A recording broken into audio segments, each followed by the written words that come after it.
on to something that we actually enjoy, and that's Bray Wyatt. Bray Wyatt made his entrance. He sat in the ring in a rocking chair and just spoke to the masses. I have some quotes that he did say. He said, "Sometimes all it takes is a little push in the right direction to remind you who you really are. I am the color red in a world full of black and white. I am the eater of worlds. I am Uncle Howdy. I am him." And he says, "I know who I am, but who are you?"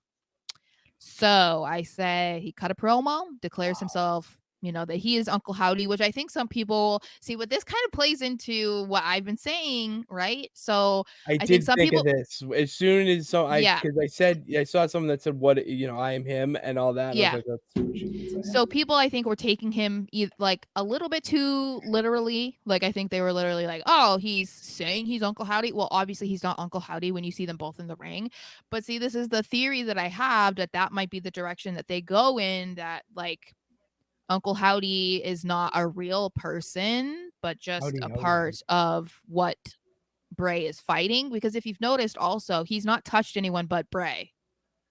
So that also makes it seem like, okay, well, That's maybe intelligent of we're you. what? That's intelligent of you, I said. Oh, yes. So that's another, layer to this whole storyline that is interesting.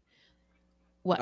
Beantown breakdown. Oh, the wrong. He did say that. Mhm. But we are in on Howdy, as you can tell from that Mhm. comment. Mhm. And he loves Uncle Howdy's and the theme song. I want and okay, so I'm glad you brought this up, BTBD.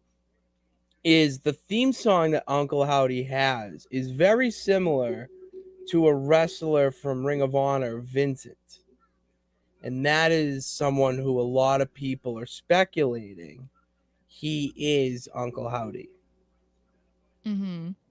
Which obviously I'm not going to sit here and say I know a lot about Ring of Honor. I just know what Tony Khan showed me.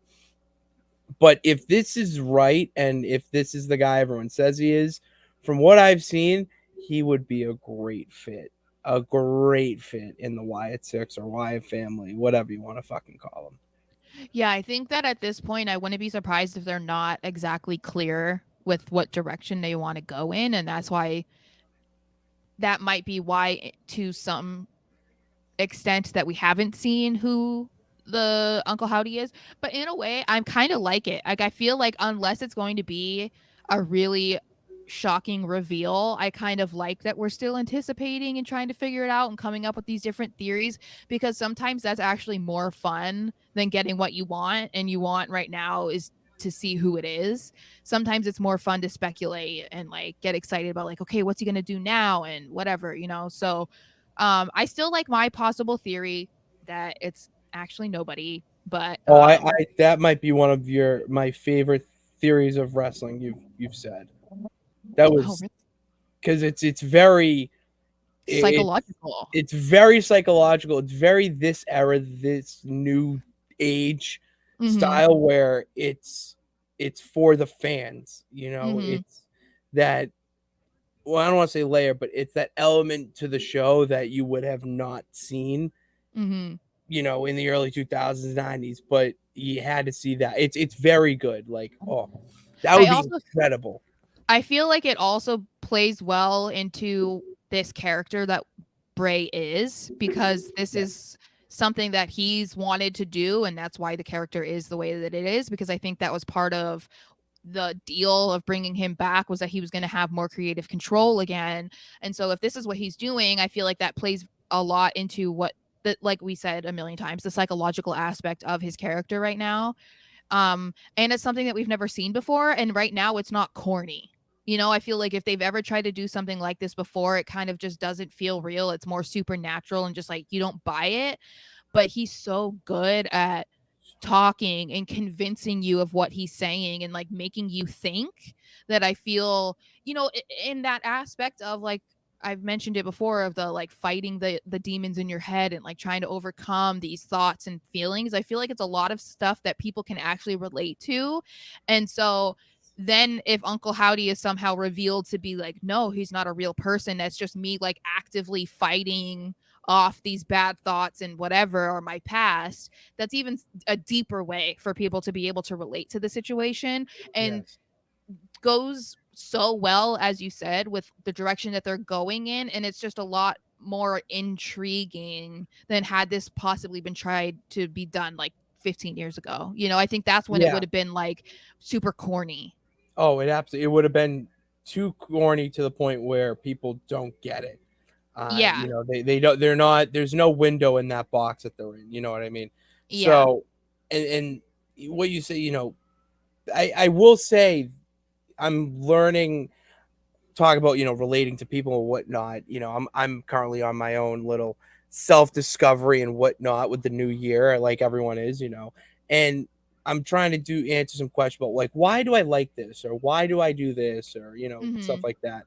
And one Mhm. of the reasons is, like, why do I love Bray so much as a wrestler? Like, why do I put him in my top 5 when guys like The Rock, Kevin Owens, and the showy guys, LA Knight, would Mhm. are up there, but Bray Wyatt is right there, and it's because he is, I would say, the symbol of wrestling fans dealing with shit that they just don't know how to explain. Mhm. He's someone that is dark, and I would say be considered evil or heelish in the wrestling world, but he's not. Mhm. And everything's just like, I'm not hurting you, I'm not doing this to you. And that's someone who's dealing with shit, Yeah. on a personal, like Yeah. someone that's like in a relationship, or a friend who constantly hurts their friend by, bailing on them, or other human relation things. Or It's even like in his case, losing your dream. Like your losing dream your is dream. taken Absolutely. from you. Yeah. So I think the realness factor is probably one of the more interesting parts, because I think although he is playing a character and it's been reiterated all over, the internet and whatnot, I think that there is parts of what we're hearing him say, or when he talks about things that he's been through in his life, that he is pulling from his real life, that it's not just, oh, I'm just going to put this in there because it sounds good. It's like, no, he's Yeah. pulling that from like his own emotions and his own experiences. And so I think that it's nice to see that, because there used to be times in wrestling where there were storylines that were super relatable, but more often than not, it's an act. It's just, this is a good story, this is a good character, no one really cares if it's relatable or not. But I like that if this is going to be something that they're going to try and implement more into the weekly shows, I like that it's starting with Bray, because it's going really well. And I think people are interested, even if they don't understand what he's saying, or they don't necessarily relate to what he's saying. It's still interesting enough that you have to keep watching. He said "follow the buzzards," I think, a decade ago, and I'm still trying to understand what that means. But I'm like, yeah, follow the buzzards. I'm with it. Yeah, Yeah. like that's the Well, thing. He just says things, and you don't get it, but you're like, that resonates, that hits, and it's, well, oh, and in some ways it's stuff that like and it reminds me, and this is totally it's not related, but it is related. um One of my favorite bands, and people are probably going to roast me, is Panic at the Disco, and a lot of their early that's albums, not a bad especially, choice. a lot of people have judged me since I started liking them that Well, they're a terrible there's a band. lot So, worse choices than Panic at the Disco. Brendan Urie's a well, savage. yeah, oh yeah, no, he's really good. So anyway, like their first two albums, let's say specifically, totally different sounding albums, but two of my favorite albums of all time. You have no idea what they're saying, or what any of what they're saying is mean, like what it means, because in a lot of ways they're speaking metaphorically or whatnot. And it's like, so you really enjoy it, you're interested, and you try to figure it out. But I feel like even in this scenario, it's like you might not understand what he's saying on a surface level, but he does speak metaphorically, and he does use words or terms or sayings that have deeper meaning. It's like even the buzzards, there's probably a deeper meaning to what a buzzard is, or like what it represents. Just like, a dove can represent like peace and joy or whatever. There might be something there. And I kind of feel like that's what this whole thing is right now. Like there's deeper meaning. I mean, so this goes hand in hand. So he does say that he will experience a rebirth at the Royal Rumble. And when the QR code popped up, I um lost it. it was a picture of the Fiend. So It was a pic. Oh yeah, the video. yeah, or a video. It was the Fiend popped up when you scan the QR code. So um who knows what that means? They've been toying with all of this anyway, like even when they've been showing we know when Bray's thing like will pop up, like you even saw last week, or even it might have been yesterday or on this week.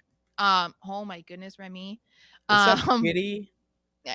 you saw Wyatt family Bray with his hat and his like Hawaiian style shirt. So My there's favorite been Bray. hints here and there of, former selves of Bray. So yeah, I think it's going to be interesting, and I'm really excited to see the match at the Royal Rumble because we all don't really know exactly how this pitch black match is going to go and what it's going to look like.